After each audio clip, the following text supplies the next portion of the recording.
Join me right now, back on the show, is newly signed UFC lightweight Brok Weaver. What's going on, Brock? What's going on, man? Just chilling, getting ready to jump in the shower. Got home, training, just ate my last meal, and just gonna go take a shower and get into bed, man. Rest up. Got a bright and early session in the morning. I want to ask about G-Man, your boy on the reservation. Does he have a SoundCloud yet? Man, he ain't got a sound, but he just signed his first record deal. Okay. Finally, he signed his first record deal. Got him a little signing bonus. Wasn't too much, but it's something. And he's about, I guess he didn't need a SoundCloud. He just need to be there. He just need to be seen. He's the Mowai Jon Snow. He's G-Man, G3. He got all the names, man. But he's definitely my hype man. He's like I call him a pocket knife. He's almost everywhere I go. That's great, man. That's good to see. Good things are happening all around. Yeah. Yep. Now, nowadays, a lot of guys, UFC veterans, they go from being released by the promotion to bare knuckle boxing. You are the first guy ever to go from bare knuckle boxing to the UFC. Does that mean anything for you?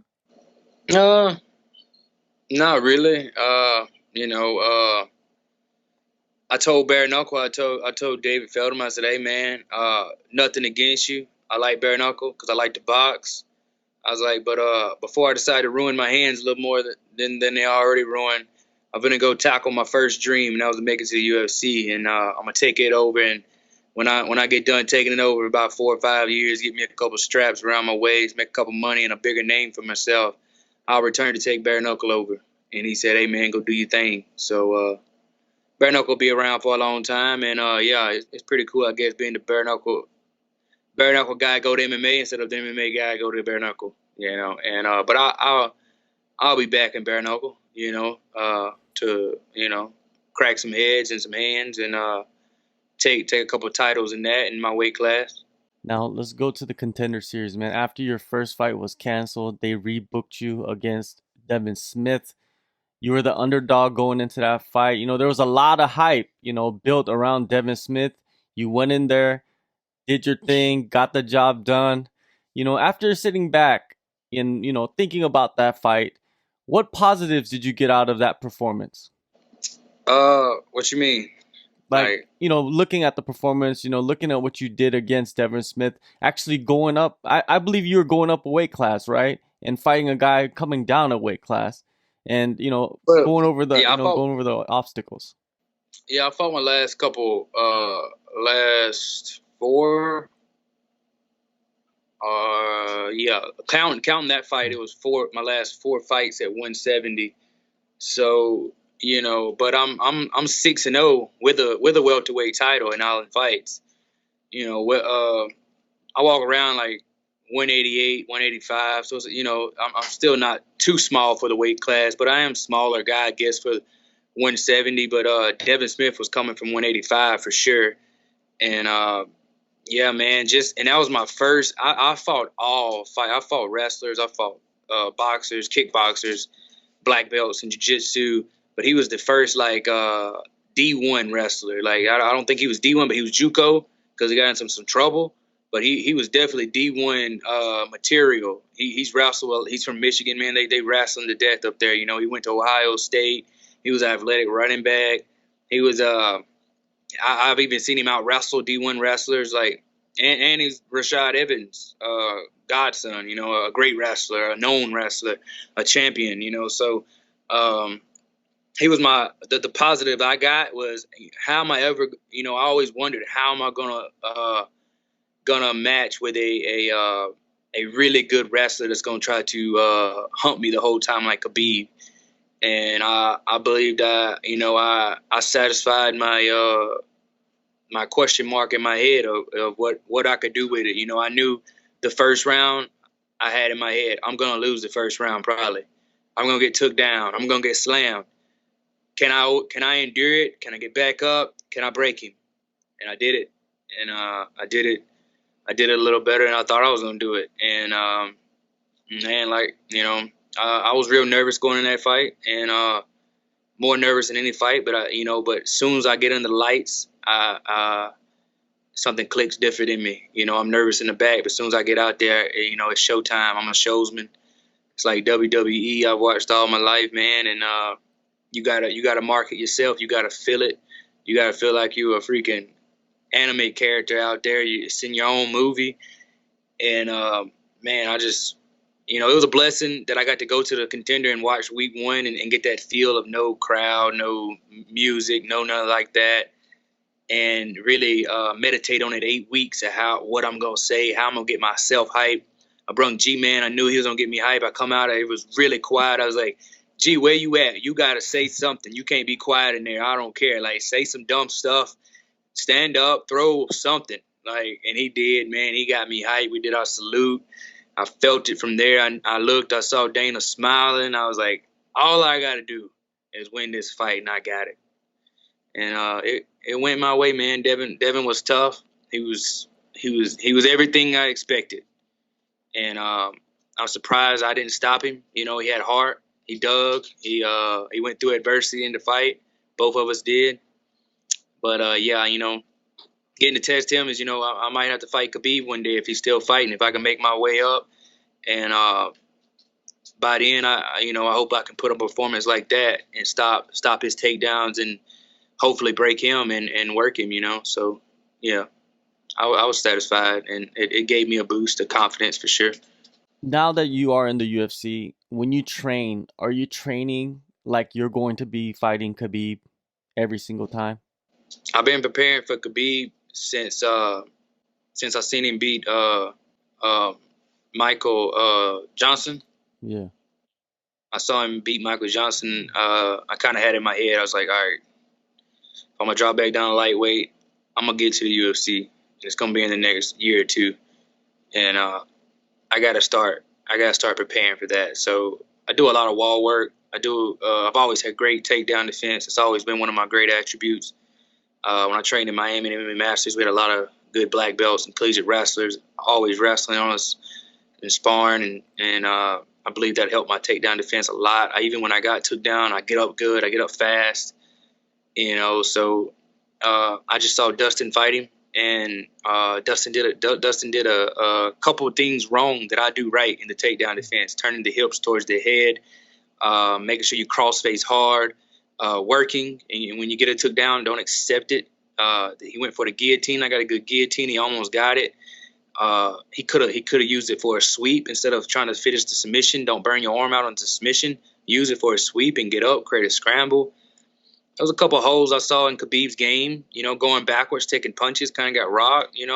With flurries because he ain't got that good of a head movement. He does the little Philly shell that Mayweather does, and I saw some holes in his game finally. And I'm a very hard guy to take down. And I watched Conor's fight. Conor did a couple things right, but he still was too straight up during the boxing. He was letting. I mean, I believe I could fight Khabib already better than most people have fought him. It'll still be a hard fight, and it's still a 50-50 fight, man. He's world class, but I believe when I get there, I'll be ready. And if he's still there, Since the Contender series, I'm pretty sure you've been getting ready for your UFC debut. Have you went outside of McIntosh, Alabama, and trained at other places? You just mentioned MMA Masters. Have you been going there mostly? No, I ain't been in the Masters in a couple years. I go to Mobile, which is my home gym, Port City. I go to one of my training partners and coaches and corner me and Blake Slingley at his house. We had a boxing ring there. We trained with Jason Knight. He come down there tonight. He's getting ready for Artem again in the bare-knuckle probably in December.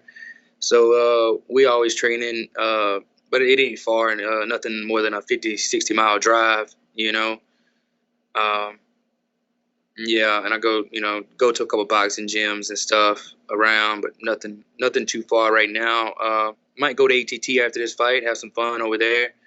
My manager wants me to go there. Might go to Fusion XL down in Tampa or Orlando, one of them, I think. Yeah.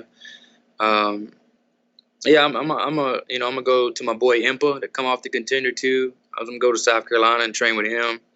after the fight. I'm gonna venture off after this fight and probably take November and December off if unless they call for me again because I'm hoping to make a big performance October 12th and I made a promise. I said I'll fight 8 times a year. I don't care if I'm hurt or not. So if they call, I'm a fight. But if not, I'm gonna probably take November and December off. My birthday's in December, and I'm gonna just travel and train, man.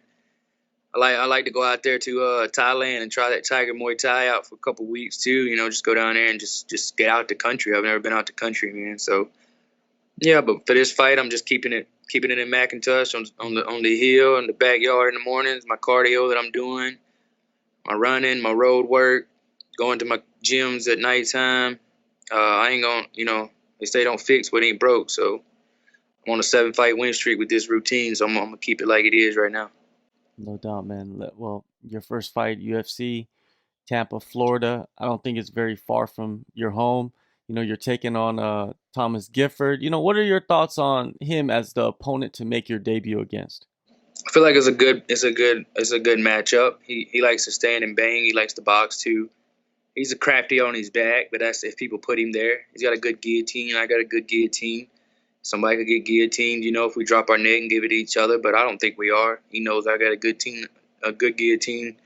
I know he does, so we're gonna try to. I figure we're gonna try to stay out that, and we're gonna try to box. He's been training with a Muay Thai gym, I think, and he might try to be a little.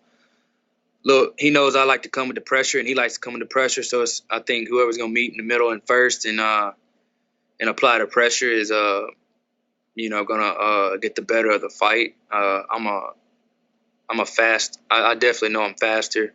I hit harder, and I'm stronger than him because I'm dropping weight.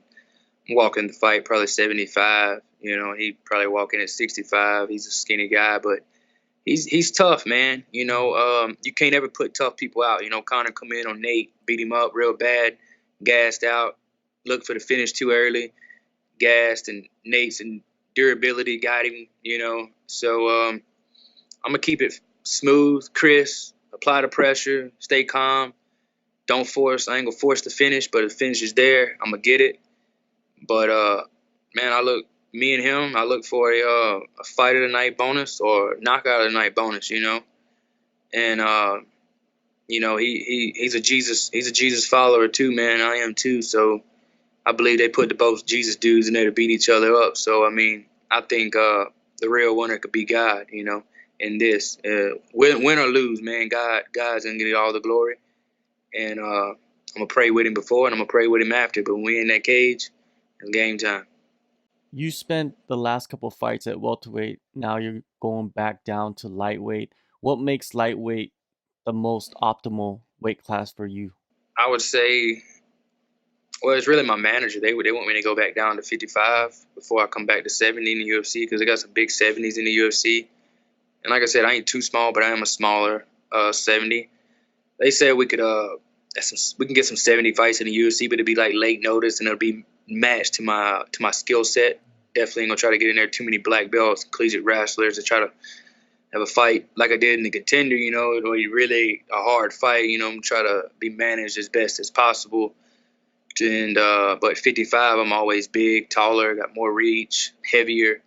It's a little harder to make, but once I know how to make 55. I've made it all my career. It's hard because I'm coming from 88 and 85, but I diet down, and it's a process, man. You know, 3 weeks ago I was 85 and woke up this morning at 72, and probably wake up in the morning at 70. Slow process. The weight's coming off, plus the UFCs and how they set you up before the fight. They make all that stuff easier to give everything you need and the places and the sauna. So it won't be easy, but it's all in your head, man. And I'll perform. I'll show up. I'll perform. I'll perform just like I will at 70, just with a smaller guy in there. At this point in your career, you know, there's many different types of competitors in MMA. Do you consider yourself a martial artist or a prize fighter? Uh, I like that question because I used to live with Josh Samman, you know, Yeah. before he died, and he just wanted to move me out to Miami. I lived with him for about a year in his house in Miami, And he was very intrigued with me. You know, he liked my story, my background. He's actually writing a book on me. And he told me the only way he'd write the book if I become a prize fighter. And I said, what do you mean? I said, I'm getting paid now. He's like, yeah, but you getting paid chump change. He's like, you're a fighter now. He's like, when you make it to the UFC, you're a prize fighter. And that's what he wrote in his book. In his book, on the front cover is, like something about dreams and something in prize fighting. So, hey, Josh, you gone, but you ain't forgotten. I'm a prize fighter finally. All right, well, man, you get to live your dream, man. October 12th, UFC on ESPN plus 19, Tampa, Florida. Brok, man, it's always good talking with you, and good luck on the fight and the future you have in the UFC. Yes, sir, man. Hit me up for another one anytime.